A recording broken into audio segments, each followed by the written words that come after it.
Oke, saya review sebentar mengenai materi terakhir kemarin, serial paralel part 1 ya. Yang kemarin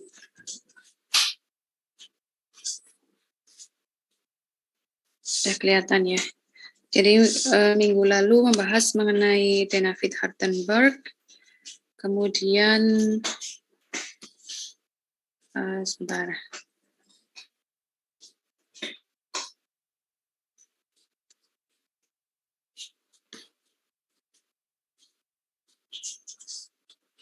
Oke, David Hartenberg, kemudian bagaimana pada intinya David Hartenberg ini kita mencari koordinat dari n vektor terhadap base frame.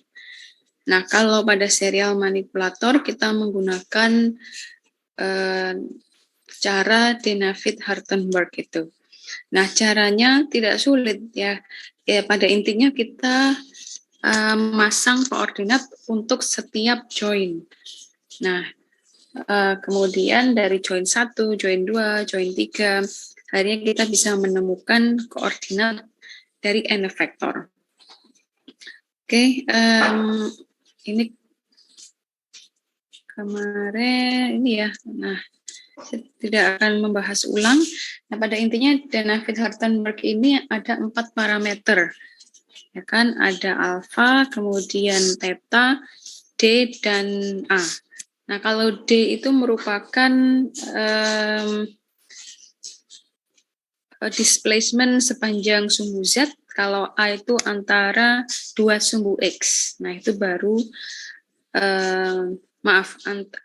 jarak antara 2 sumbu Z itu A, kalau jarak sepanjang sumbu Z itu namanya D. Ya, kemudian ada alfa. Alfa ini ketika sumbunya diputar, lalu putaran join itu dinotasikan dengan theta di sini ya. Putaran dari misalkan join revolute, maka sudutnya dinotasikan dengan theta. Join paling sederhana yang dipakai itu ada 2, yaitu revolute dan p-join. Nah, kalau revolute itu gerakannya dinotasikan dengan theta, kalau p-join atau prismatik gerakannya dinotasikan dengan d. Ya, d variabel d.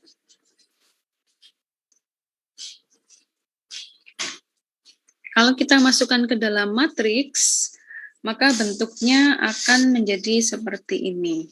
Nah, D ini untuk matriks yang atas ini berarti untuk join prismatik, ya kan? Join prismatik gerakannya adalah sepanjang sumbu Z, displacement D. Maka matriksnya adalah yang atas, ya, diagonal 111, kemudian sumbu Z-nya adalah DI, gerakan sepanjang sumbu Z. Kemudian untuk revolute join, nah revolute join itu gerakannya dinotasikan dengan theta, maka rotation matrix atau transformation matrix ya. Tadi saya menyebutnya apa? Rotation matrix ya. Salah ya. Jadi transformation matrixnya seperti dituliskan di yang bawah ini ya. Cos theta minus sin theta, cos theta, sin theta, cos theta. Oke, ini 2 transformation matrix masing-masing untuk prismatik dan revolute. Lalu A ini bukan displacement, tapi A ini menggambarkan jarak. Ya, jarak maka ditulisnya adalah di paling atas AI, karena sepanjang sumbu X, jarak antara 2 sumbu Z. Kemudian ada alfa I ini nih rotasi. Alfa I ini juga bukan gerakan, namun misalkan dari revolute 1 ke revolute 2, mereka tidak sejajar sumbunya ya. Maka di situ sumbu revolute yang kedua diputar sebesar alfa. Nah, ini paling gampang kalau ada contohnya. Oke, kemudian bagaimana cara mendapatkan transformation matrix akhir? Maka tinggal kita kalikan keempat transformation matrix tersebut. Nah, contohnya ini contoh paling gampang ya. Definisikan DH parameter untuk robot ini. Ini robot 3 revolut, bisa ditunjukkan oleh 3 panah ini ya. 3 panah ini menunjukkan 3 sumbu revolut. Sumbu di paling kanan yang dekat dengan ground, sumbu tengah, kemudian sumbu yang dekat end effector. Nah, definisikan DH parameternya. Ketiga sumbu ini paralel, sehingga tidak ada alfa. Ya, tidak ada sumbu Z yang berbeda arah, tidak ada yang diputar, sehingga tidak ada alfanya. Nah, paling mudah langkah-langkahnya yang pertama, definisikan dulu linknya mana saja, joinnya mana saja. Ini mirip dengan kuliah kinematika mekanisme, ya kinematika dinamika yang bab mekanisme. Kalian harus definisikan dulu linknya, kemudian join-joinnya apa saja ya. Nah, link dimulai dari link 0. Link 0 itu apa? Ground. Selalu sertakan ground ya. Kalau tidak ada ground, robot ini melayang, kan nggak mungkin. Oke, link 0, link 1, link 2. Link 3 ini end effector. Kemudian joinnya ada 3, join 1, 2, dan 3.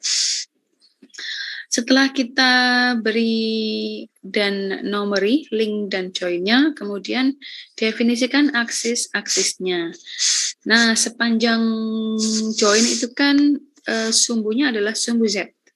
Ya, kita bisa sederhanakan gambarnya seperti gambar kiri. Sumbu Z untuk join 1, Z0, Z1, dan Z2. Sumbu yang ketiga, X, Y, Z3 itu untuk end effector. Kemudian setelah kita definisikan koordinat aksisnya masing-masing, maka akan lebih mudah mendefinisikan DH parameter. Ingat bahwa tadi alfa tidak ada ya, karena ketiga sumbu Z paralel. Sehingga yang ada apa? Yang ada adalah A. Ingat, A adalah jarak antar dua sumbu Z. Sehingga ada A1 di sini dan ada A2. Oke, kalau dilihat di gambar kiri di sini ada A1 kecil, yaitu menghubungkan O0 ke O1. Kemudian ada A2 kecil, yaitu panjang linknya. Oke, kemudian ada apa lagi? Ada theta pastinya. Karena ada 3 revolut sehingga tetanya ada 3. Theta 1, 2, 3.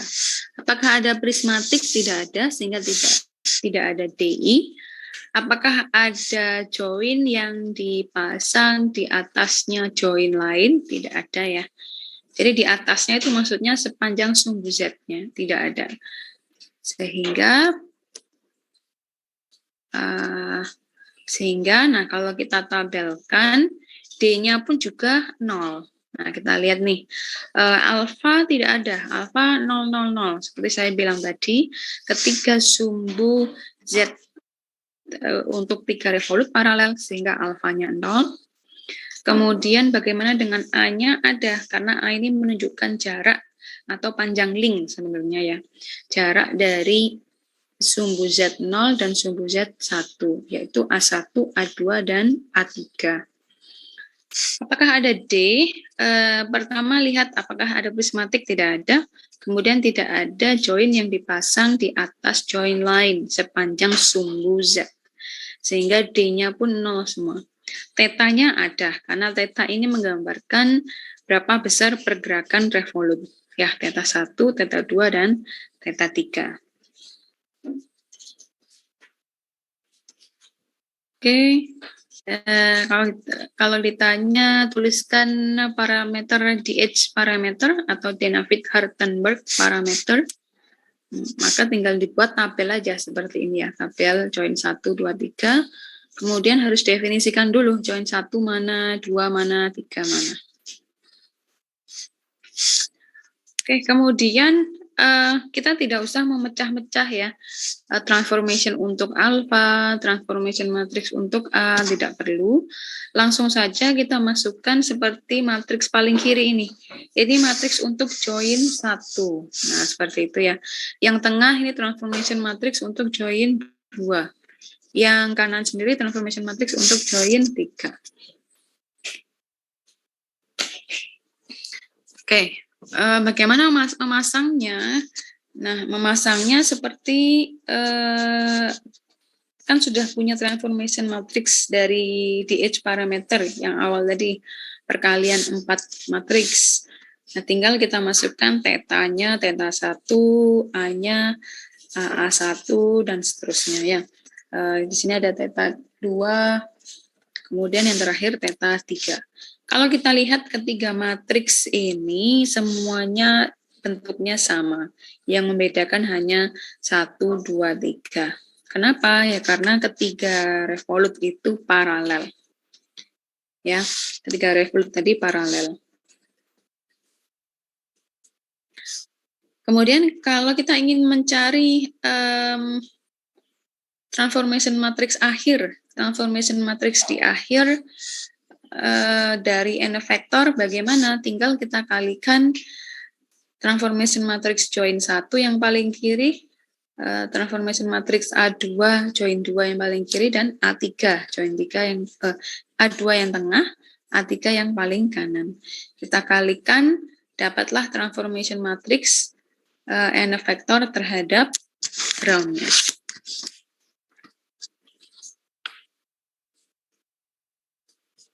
Kemudian ini tugasnya apa ya? Tugasnya ini kan ya skara dan scoreboard. Nah, ini bisa kalian baca untuk latihan.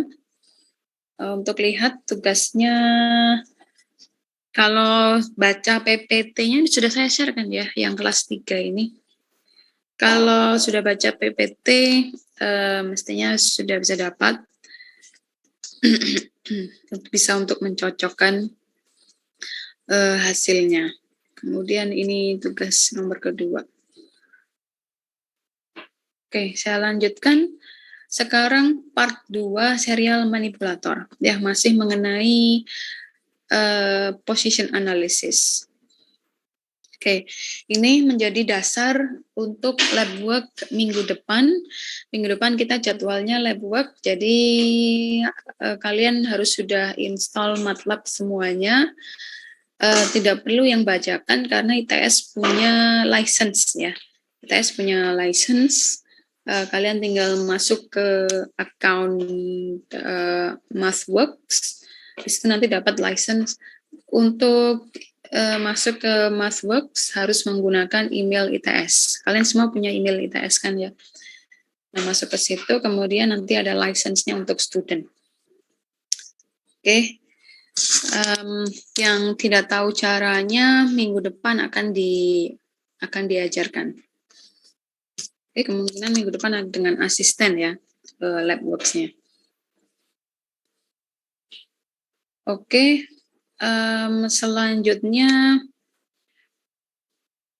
position analysis untuk 3 DOF. Nah, ini robot yang kita bahas tadi, David Hartenberg-nya, parameternya seperti ditulis pada tabel berikut.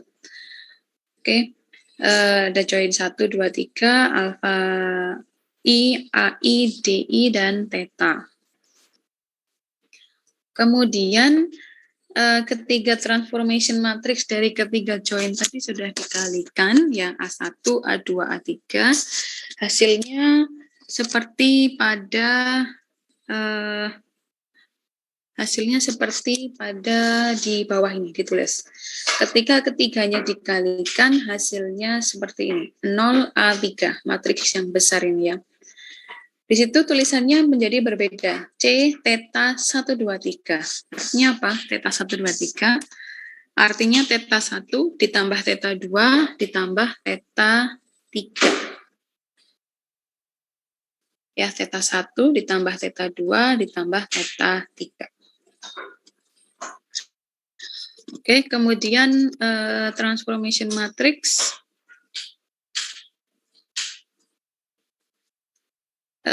Di sini ada cos theta 1, 2, 3 minus sin theta 1, 2. Kemudian yang paling kanan di sini A1 cos theta 1 ditambah A2 cos theta 1, 2. Nah, itu artinya theta 1 ditambah theta 2. Ya, kemudian yang paling kanan sendiri di dalam matriks yang bawah ini A3 dikali C theta 1, 2, 3. Theta 1 ditambah theta 2 ditambah theta 3.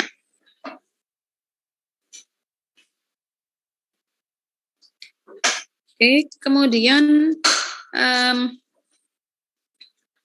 nah, kalian sudah belajar mengenai definisi direct kinematics dan inverse kinematics. Direct kinematics, sebentar.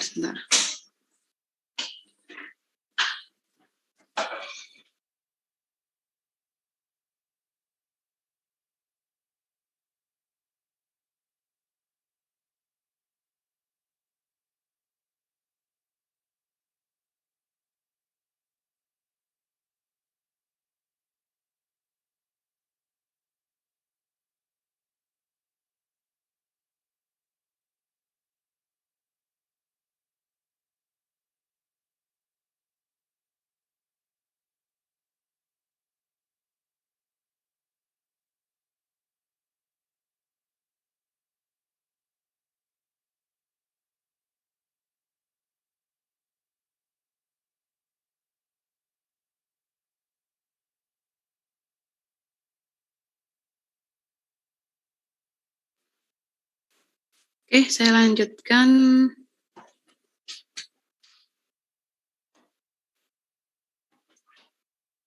Ya, mencari direct kinematics. Kalian sudah belajar definisi, ya baru definisi ya kemarin, definisi direct kinematics dan inverse kinematics.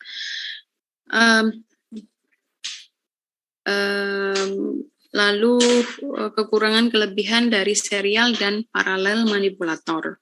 Untuk serial manipulator mencari direct kinematics cukup mudah, ya karena solusinya hanya ada satu. Contohnya seperti berikut. Nah, carilah posisi dari titik Q. Titik Q itu pas di tengahnya n vektor. Kalian lihat yang bertitik merah di situ ya, titik Q. Carilah posisi titik Q terhadap koordinat frame 0. Artinya di manakah atau berapa posisi Q terhadap koordinat x0, y0. Nah, artinya seperti itu. Oke. Sekarang vektor Q terhadap frame-nya sendiri, terhadap dirinya sendiri, ditulisnya di sini 3Q, ya vektor Q, adalah 000,1. Nah, satunya jangan dihiraukan ya, satunya adalah skala saja. Itu wajib ditulis. Oke. Nah, artinya 000 itu apa untuk Q? Artinya ini titik tepat pada tengah-tengah koordinat X3, Y3. Ya. Kemudian Q0, vektor yang ditulis di bawahnya, vektor Q0. Vektor Q0 itu ditulisnya di sini QX, QY, dan QZ. QX, QY, QZ inilah nilainya yang harus kalian cari. Berapakah nilai QX, QY, dan QZ? Ini yang akan kita cari.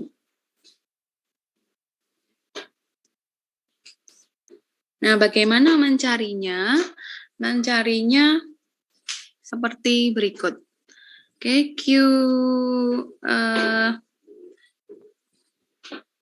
Q3 adalah vektor titik 3 terhadap frame-nya sendiri, 000. Kemudian terhadap base frame adalah QX, QY, dan QZ. Bagaimana cara mencarinya? Seperti ditulis di gambar di tulisan bawah ini. Nah, di tulisan bawah ini QX, QY, QZ sama dengan matriks A 0A3 dikalikan vektor 0, 0, 0. Ya, kemudian Hasilnya berapa? Hasilnya di paling kanan ini ya. Paling kanan ini bukan matriks ya, tapi ini vektor. A1 cos theta 1 ditambah A2 cos theta 12 ditambah A3 cos theta 123. Oke.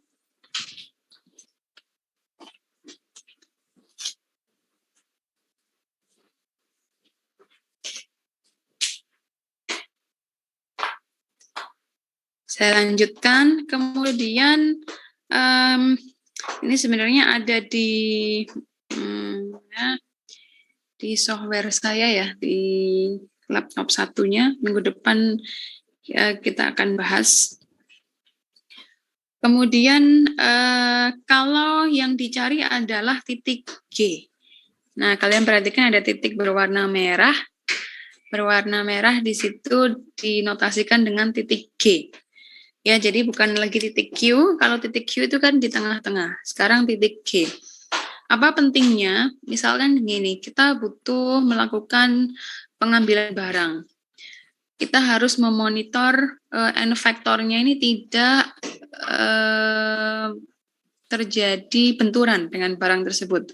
Artinya seluruh badan dari n vektor ini kita harus monitor posisinya di mana ya kan, termasuk titik G. Titik Q, titik G termasuk juga. Kemudian titik G terhadap frame-nya sendiri, yaitu frame 3, ditulisnya adalah vektor di yang kanan ya. G3 sama dengan GU, GV 0 dan 1. Oke. Nah, pertanyaannya carilah posisi dari GX, GY, GZ. Posisi titik G terhadap koordinat X, Y, Z. Terhadap koordinat 0 tadi ya, X0, Y0. Oke, tinggal sama saja, tinggal kita kalikan terhadap transformation matrix. Jadi begitu kalian mendapatkan transformation matrix, akan sangat mudah mencari posisi dari n vektor.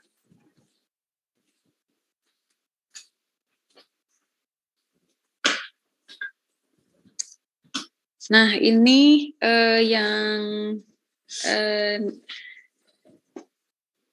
seharusnya saya tunjukkan ya, namun softwarenya tidak terinstall di iPad saya yang ini. Akan saya tunjukkan minggu depan. Oke. Nah, ini setiap G1, G2, G3, dan G4 bisa kita cari koordinatnya masing-masing terhadap X0, Y0. Ya, jadi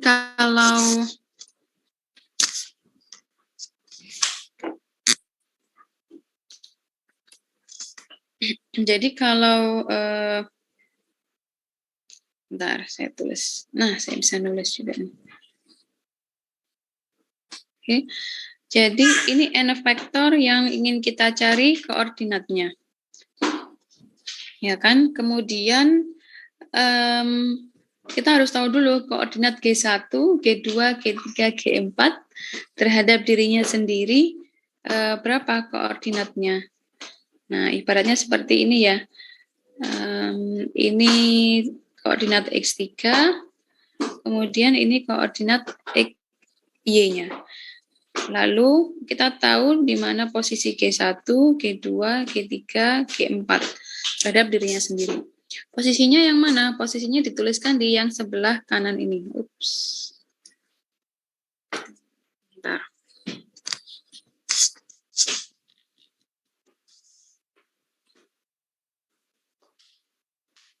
Nah, posisinya dituliskan di sebelah kanan ini ya, ada 4, G1, G2, G3, dan G4.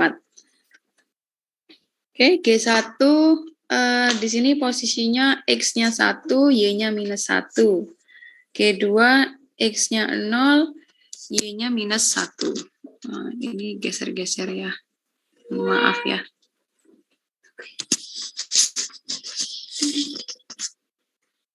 Oke, nah setiap join seperti saya pernah bilang ya di awal-awal, ini seperti bearing. Join itu bearing ya sebenarnya ya.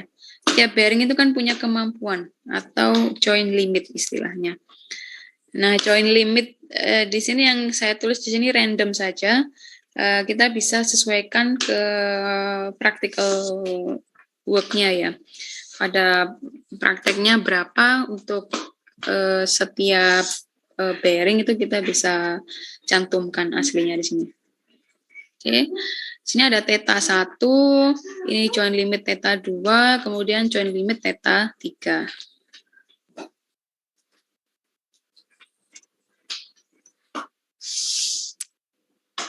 Oke, nah inverse kinematics tadi fungsinya, direct kinematics tadi fungsinya mencari di manakah posisi G1 terhadap X0, Y0. Kalau G1 yang kalian lihat di tulisan ini, yang saya lingkari ini adalah posisi terhadap dirinya sendiri. Ya, pertanyaannya adalah carilah G1 terhadap X0, Y0. Jadi kalau kita tarik vektor itu seperti ini ya, garis lurus seperti ini. Ya, carilah koordinatnya. Maka tinggal masukkan aja ini theta 1, 2, 3 ini dimasukkan ke dalam transformation matrix yang tadi. Ya. Jadi transformation matrixnya ini kan ya. Nah, ini transformation matrixnya. Masukkan saja theta 1, misalkan ketika posisi seperti ini. Nah, ini theta 1 berapa, theta 2 berapa. Oke. Nah, ketika misalkan posisi seperti ini, masukkan saja langsung ke dalam matriks di sini.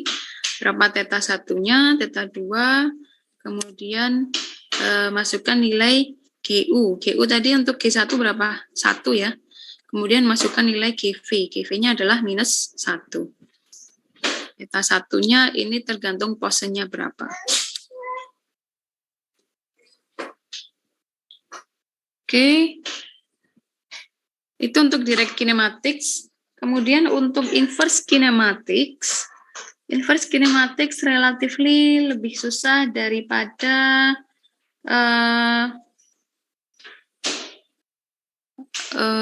direct kinematics untuk serial manipulator. Seperti yang pernah saya sampaikan, untuk posisi Q sudah diketahui di sini. Ini pasti. Sekarang carilah berapa nilai theta 2, berapa nilai theta 1. Nah, ini relatively lebih sulit daripada direct kinematics, karena kita akan punya dua kemungkinan solusi. Ya, satunya seperti ini. Ya kan? Oke. Kemungkinan ada dua solusi. Nah, carilah theta 1, theta 2, dan theta 3. Bagaimana cara mencarinya?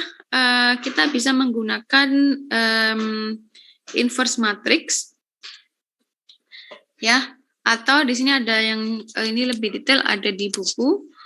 Kita punya matriks awal seperti ini awalnya. Kemudian untuk setiap komponen di sini kita tulis di sini sebagai cos P, ya, cos P, sinus P, Qx dan Qy. Nah, ada di sini ya. Kenapa? Karena robot ini mempunyai 3 DOF. Didefinisikan dengan P, ya, kemudian definisikan dengan Qx dan Qy.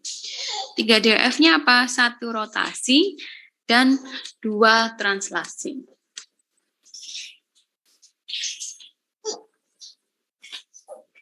Satu rotasi dan 2 translasi, yaitu Qx dan Qy.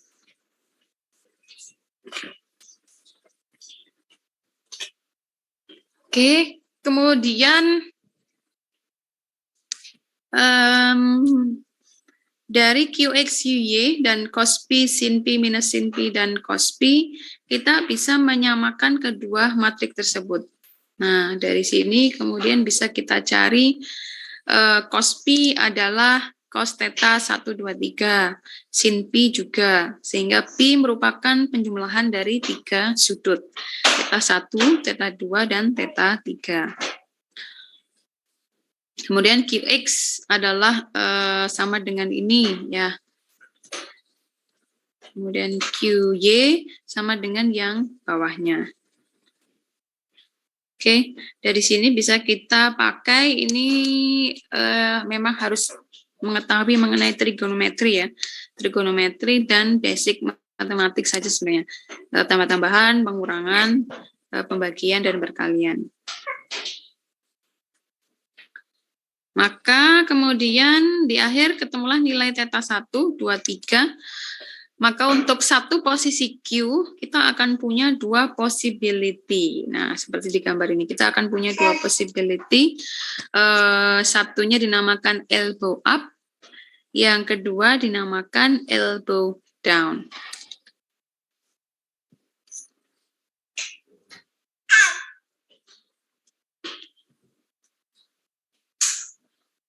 Oke.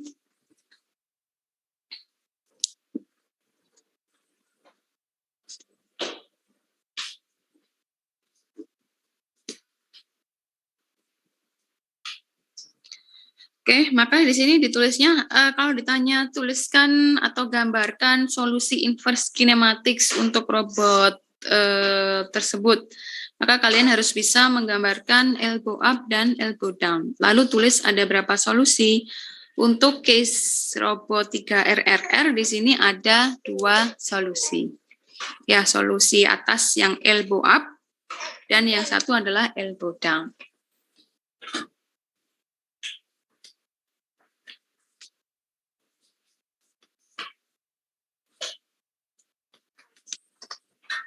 Kemudian selain menggunakan matriks, maaf ini bolak-balik ya. Selain menggunakan matriks, kita juga bisa menggunakan loop vector. Ya, loop vector seperti awal sendiri yang pernah saya sampaikan, loop vector.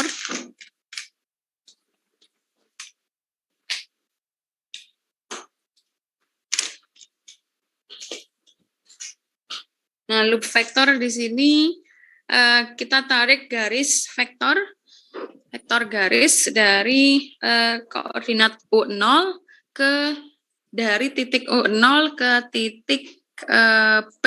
Nah, di sini ke titik P ya. Bisa juga kita tarik garis vektor dari U0 ke titik Q ke sini. Kemudian vektor O ke Q atau O ke P merupakan penjumlahan O ke A, kemudian A ke P, P ke Q. Ya kan? Lalu sudut-sudutnya adalah sudut theta 1, kemudian theta 2, dan theta 3. Ada hal yang perlu diperhatikan bahwa sudut di sini theta bukan sudut absolut. Apa itu sudut absolut? Sudut absolut itu selalu terhadap sumbu X. Ya, ini namanya sudut absolut. Nah, tapi di sini yang dipakai di robotics, hampir semua robotik ya, itu selalu menggunakan sudut relatif, bukan absolut. Maksudnya apa? Kalau kalian lihat gambarnya theta 2, sudutnya ini relatif terhadap lengan sebelumnya. Ya, ini yang dipakai pada robotics. Hampir semua robotics menggunakan sudut relatif. Ya, kemudian sudut theta 3, kalian lihat ya, sudut theta 3 itu juga terhadap lengan yang sebelumnya. Nah, ini namanya sudut relatif. Relatif terhadap lengan sebelumnya. Oke, ada pertanyaan sampai sini? Mau tanya, Bu? Ya, silakan. Kalau untuk yang DH parameter kemarin itu juga sudut relatif atau sudut absolut ya, Bu? Sudut relatif juga. Sama, sudut relatif. Oke, baik. Karena, bentar ya, saya bisa menggambar nggak ya? Saya coba ya. Ketika kalian pasang, misalkan bearing ya, ini link sebelumnya. Bearingnya itu dipasang pasti align dengan link sebelumnya. Saya tarik garis titik-titik. Kemudian range-nya akan ditarik seperti ini. Ini range-nya ya. Dia bisa hingga misalkan minus 60, ini minus, ini positif. Ini range atau join limit ada. Join limit tadi. Ya, ini join limit yang dimaksud. Ini range. Ini kan sudut relatif. Jadi tidak pernah diukur terhadap, misalkan ini sumbu X ke sana ya. Tidak pernah diukur terhadap sumbu X absolut. Ya, bukan seperti ini. Oke. Baik, terima kasih, Bu. Bentar.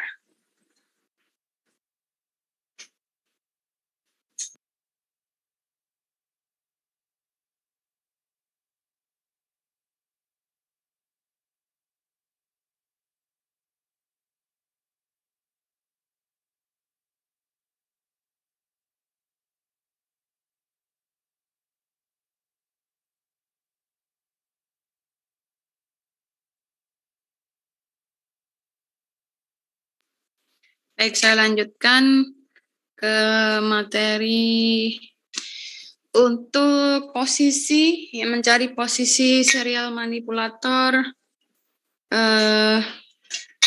Sudah kita bahas, terutama menggunakan DH parameter. Yang saya bahas tadi termasuk DH parameter sebenarnya. Ya. Kemudian kita lanjut pada beberapa properti dari robot.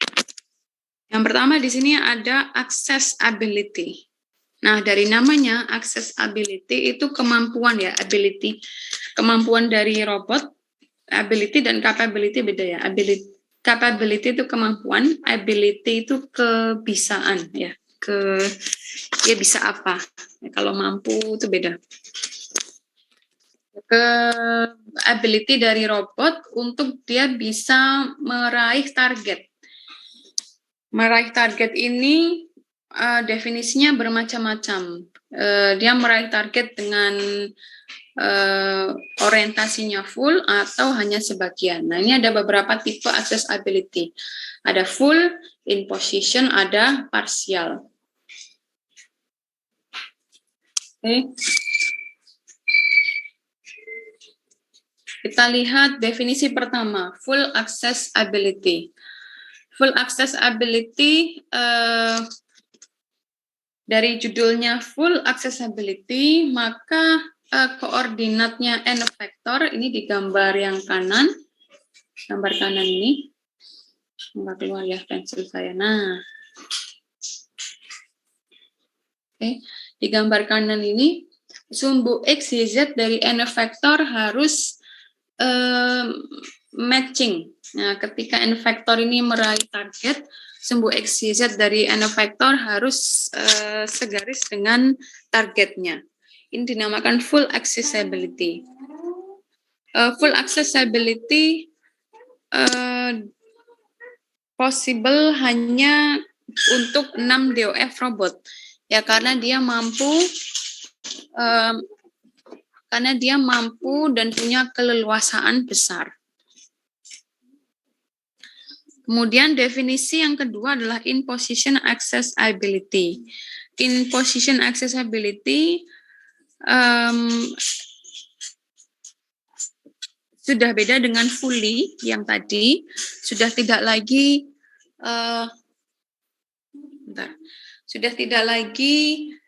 ke semua 3 sumbu ini harus segaris antara n vektor dan targetnya.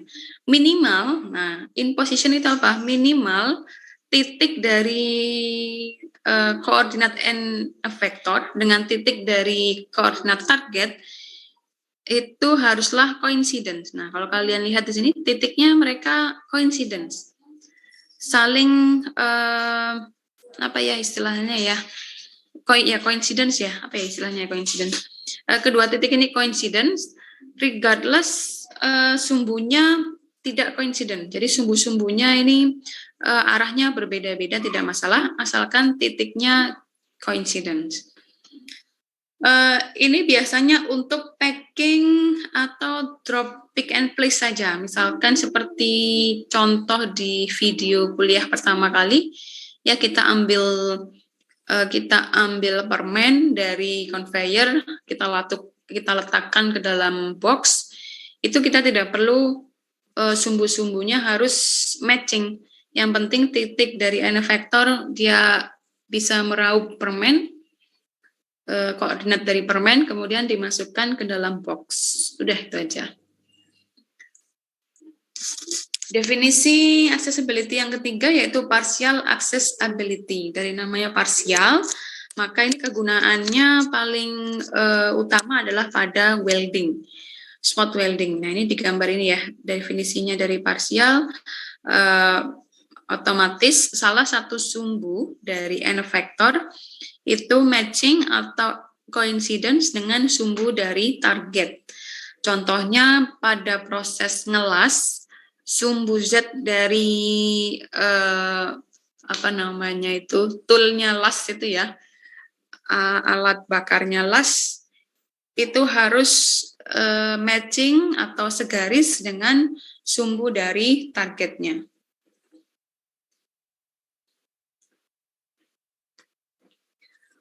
Lalu kondisi bisa terjadi accessibility itu ada syaratnya.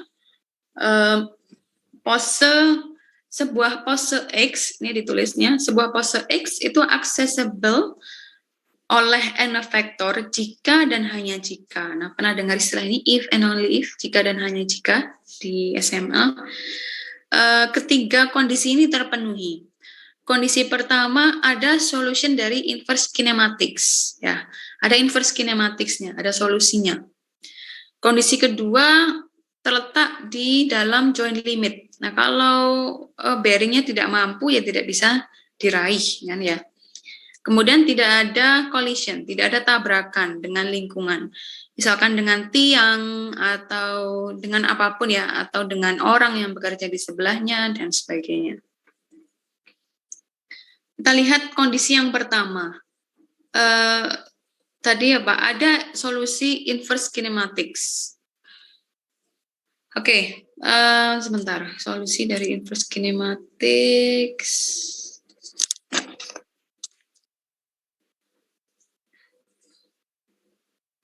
Oke, kita lihat dulu yang pertama. Titik X besar di sini ya. Titik X besar. Aduh. Bentar.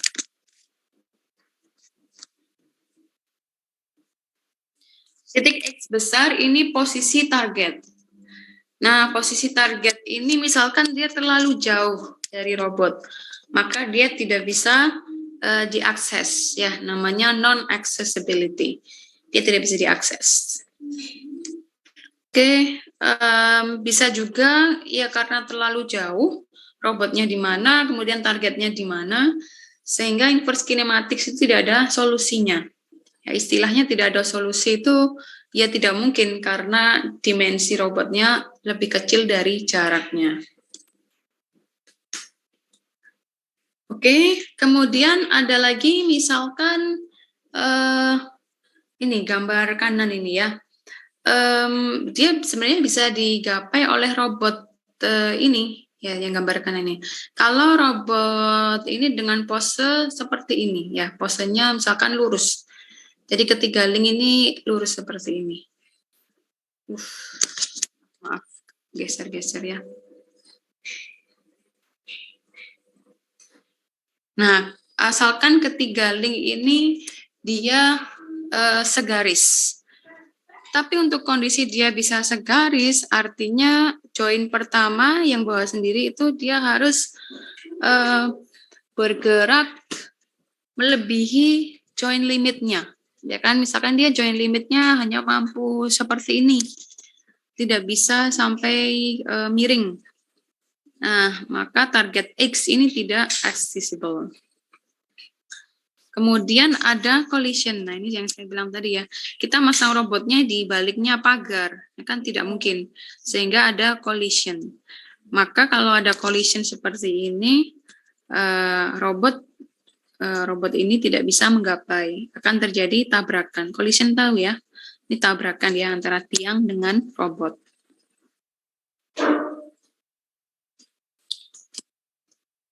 Accessibility itu terdapat di dalam workspace. Kemarin sempat saya bahas mengenai workspace. Nah, ini workspace untuk robot 3DOF. Kita banyak membahas robot 3DOF karena minggu depan kita akan lab work-nya dengan contoh robot 3DOF ini, RRR.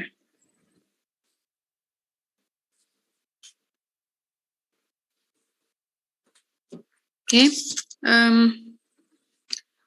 workspace kalau Skara itu kan dia bisa translasi XY dan berputar di sumbu Z, dan dia bisa bergerak translasi ke sumbu Z ya. Nah, itu gerakan workspace-nya kurang lebih yang gambar kiri ini, kalau kita gambarkan. Kalau kita lihat dari atas, bentuknya seperti ini, yang kanan ini ya. Ada L1, ada L2, kemudian ada L3. L1, L2, L3 itu apa? Panjang link 1, link 2, link 3. Workspace-nya ini lingkaran full. Kenapa? Karena kita tidak mempertimbangkan join limit. Nah, join limitnya ini minus 180 hingga 180 derajat. Otomatis workspace-nya semuanya lingkaran ya. Lingkaran dalam, lingkaran yang kecil, kemudian ini yang lingkaran kecilnya ini.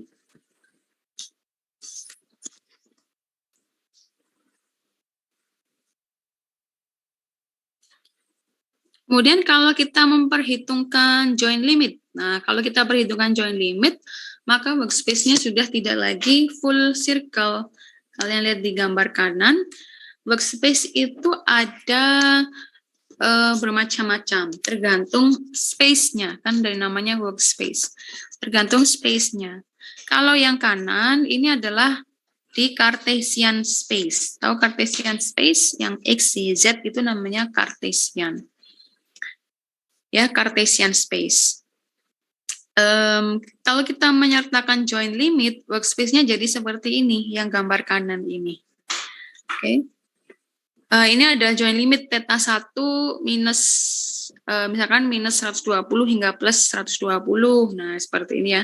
Kemudian theta 2 minus 110 hingga plus 110. Nah, gambarnya akan seperti yang kanan ini. Ini workspace-nya. Jadi dia tidak mampu meraih yang gambar putih. Dia hanya mampu meraih yang gambar garis-garis dan kotak-kotak ini. Nah, sekarang apa bedanya gambar ada dua ini ya. Kalian lihat ada dua workspace ini. Ada garisnya dia ke atas ya, melintang ke atas seperti ini. Ada satu lagi garisnya melintang ke bawah. Kemudian pertemuan dari dua garis tadi membentuk kotak-kotak yang sebelah kanan. Apa bedanya? Nah, masih ingat tadi inverse kinematics, elbow up dan elbow down. Saya kembali untuk mengingatkan.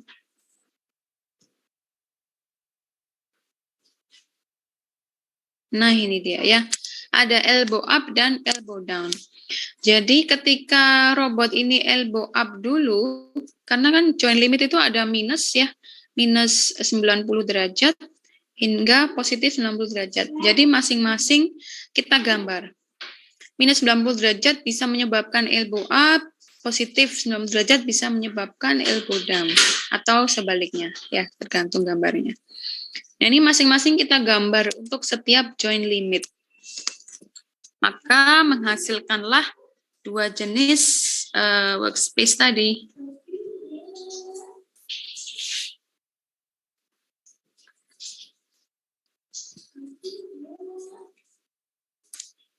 Dua jenis, sehingga menghasilkan dua jenis workspace ini ya. Satunya yang ini, ya, yang saya lingkari ini elbow down, ya elbow-nya itu kan ini ya, yang ada gambar theta 2 ini, elbow-nya down. Kemudian yang ini saya kelihatan nggak? Yang saya lingkari bawah ini dinamakan elbow up. Tadi elbow down ya, benar ya? Ini elbow down. Ini elbow up. Oke. Gitu ya. Kemudian irisan dari keduanya menghasilkan yang garis kotak-kotak ini. Nah, ini workspace pada Cartesian. Workspace juga ada pada join. Maksudnya apa pada join? Nah, ini gambar yang kiri. Maksudnya apa pada join? Koordinatnya bukan X, Y, Z, tapi koordinatnya adalah θ 1 dan θ 2. Ini tinggal digambar aja. θ 1 itu tadi dari minus berapa? θ 1 dari minus 60 misalkan ya. Sampai di sini 60 derajat. Dan seterusnya.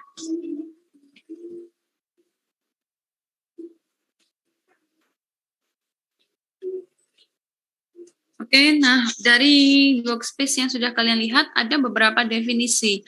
Ada collision workspace, collision free workspace, collision free workspace WF. Dari namanya collision free, otomatis workspace-nya tadi terhindar dari collision. Maka yang pertama di sini definisinya obstacle bisa mengurangi besarnya workspace. Kemudian efek ini tidak mudah, intuitif itu tidak mudah. Jadi harus ada hitungannya, caranya gitu ya. Kemudian adanya obstacle ini juga bisa perannya itu seperti join limit. Karena mengurangi workspace, maka dia juga bisa berperan seperti join limit. Oke. Nah, contohnya ini, collision free workspace. Kita lihat contoh di sebelah kiri. Sebelah kiri ini workspace dari robot ya. Bentuknya unik ya. Bentuknya seperti apa? Pac-Man, apa yang ke game itu. Dengan workspace seperti ini, robot dapat meraih titik B, C, D, E, dan F. Titik A tidak bisa, ya kan? Titik A tidak bisa karena join limitnya, ya, bukan collision. Nah, robot ini bisa meraih titik B, C, D, E, dan F. Karena titik B, C, D, dan F di dalam workspace. Ketika ada obstacle, nah ini obstacle-nya nih, misalkan ini tiang, ya, ini kan tampak atas ya. Misalkan ini tiang, obstacle ini. Karena misalkan ruangannya kecil gitu, ruangannya kecil, di tengah-tengahnya ada tiang, sehingga cara masangnya seperti ini. Maka karena ada obstacle, titik D dan titik E sudah tidak bisa lagi digapai. Ya kan? Titik D di sini, kemudian titik hilang. Nah, titik D di sini, kemudian titik E sudah tidak lagi masuk di dalam workspace. Kalian lihat workspace-nya semakin kecil ya, karena ada obstacle.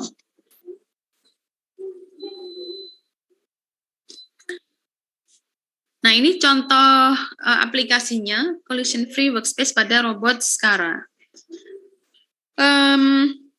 Kita ingin memindahkan benda X1, X2, X3 ke table, ke meja yang di sebelah kanan. Oke. X1, X2, X3 ke meja yang sebelah kanan. Oke. Maka titik manakah yang bisa digapai? Bisakah kita menggapai X3, kemudian bergeser ke table yang kanan, begitu seterusnya hingga X1. Nah, kita gambarkan workspace. Kalau di workspace dia memungkinkan, ini workspace tanpa collision. Tapi meja X1, X2, X3 ini, meja yang diarsir, itu mengganggu ya, dia dia intrude ya. Dia masuk di dalam workspace-nya, sehingga akan mengurangi gerak. Nah, kita lihat. Pertanyaannya, mampukah robot ini memindahkan objek X1, 2, 3 ke meja? Ya, mampukah dia memindahkan X1, 2, 3 ke meja? Menurut kalian gimana? Mampukah? Nah, ini karena gambarnya dia skalanya tidak pas.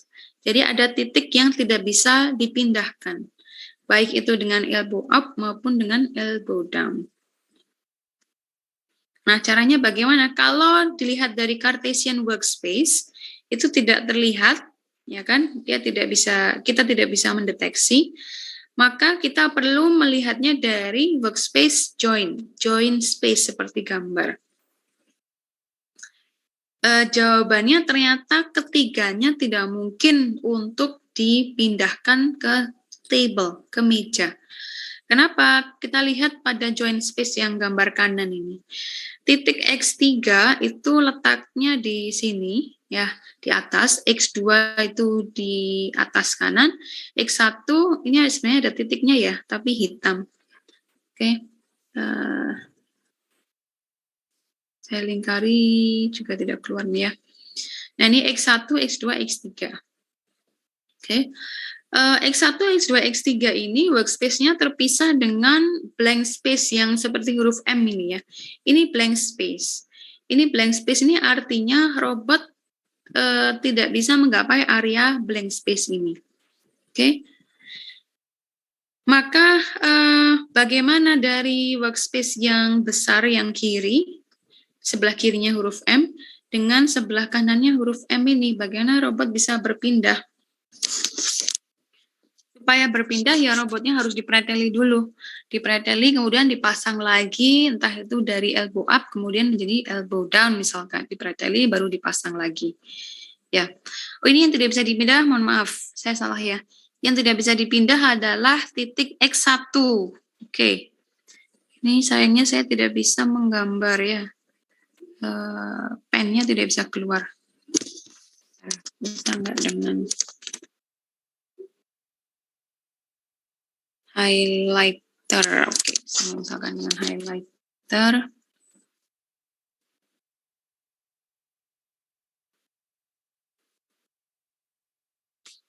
Oh, sayang sekali, nggak bisa juga ya. Oke, jadi jawabannya tidak bisa semuanya, hanya titik benda pada titik X2 dan X3 yang bisa dipindahkan ke meja. Ya, karena mereka terletak pada workspace yang sama di join space. Oke, kita pakai pensil aja. Pen. Nah, ini titik X2, X3 itu terletak pada workspace yang sama dengan table. Tapi titik X1 dia di seberangnya, di sebelah kanannya huruf M yang blank space ini. Oke, ada pertanyaan sampai sini?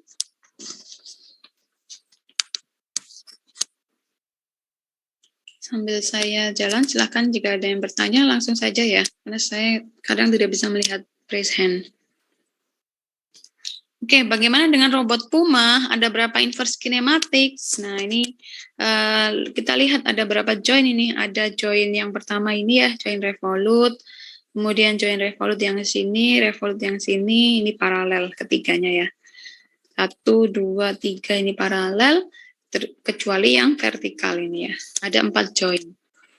Jadi kalau kita gambarkan inverse kinematics-nya, ada berapa inverse kinematics? Ada 4. Gambarkan, nah kalian harus bisa menggambar.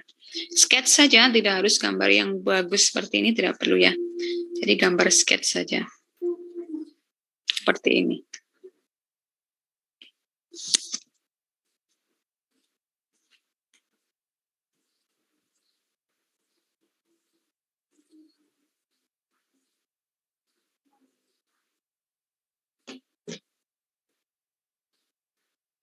Oke, ada pertanyaan sampai sini?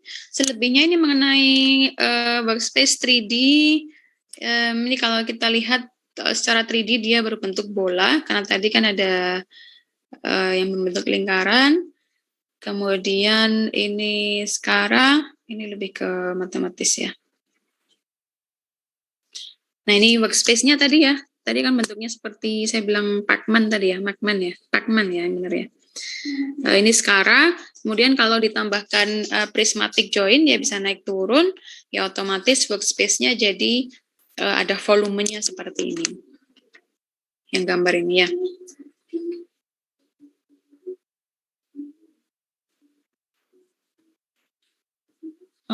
Motion types, ini sudah ya, ini sudah kita kerjakan. Oke. Sampai sini ada pertanyaan mengenai paralel manipulator, serial manipulator, mohon maaf. Untuk presensi code sudah saya share. Coba saya share lagi. Mana nih caranya?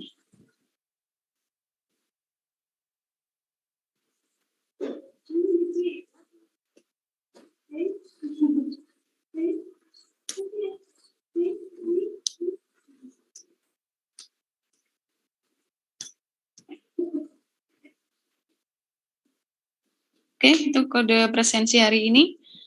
Silakan ada pertanyaan sebelum saya tutup kelasnya.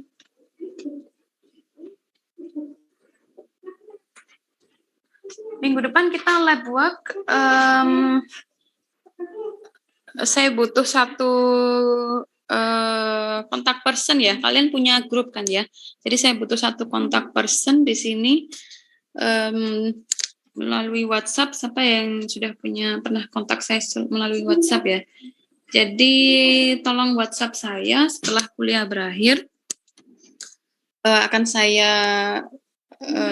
pengumuman melalui kontak person tersebut. Silakan kalian putuskan siapa. Sepertinya ada yang pernah WhatsApp saya ya. Jadi silakan WhatsApp saya lagi setelah kuliah ini. Ya mengingatkan saja Bu, mengingatkan saya dari kelas robotik gitu ya, kontak person kelas robotik.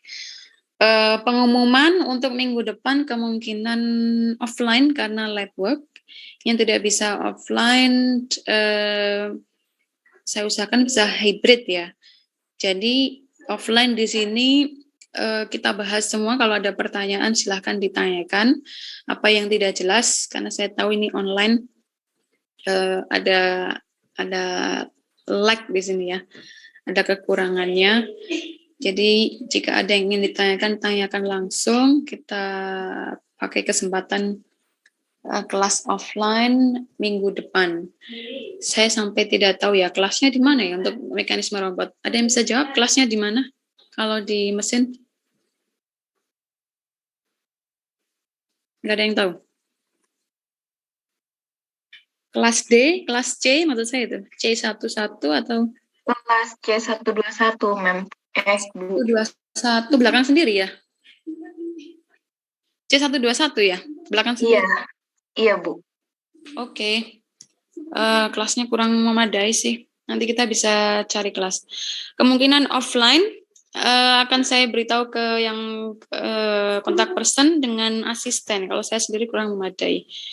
Tapi bisa offline, bisa online. Akan saya beritahukan ya.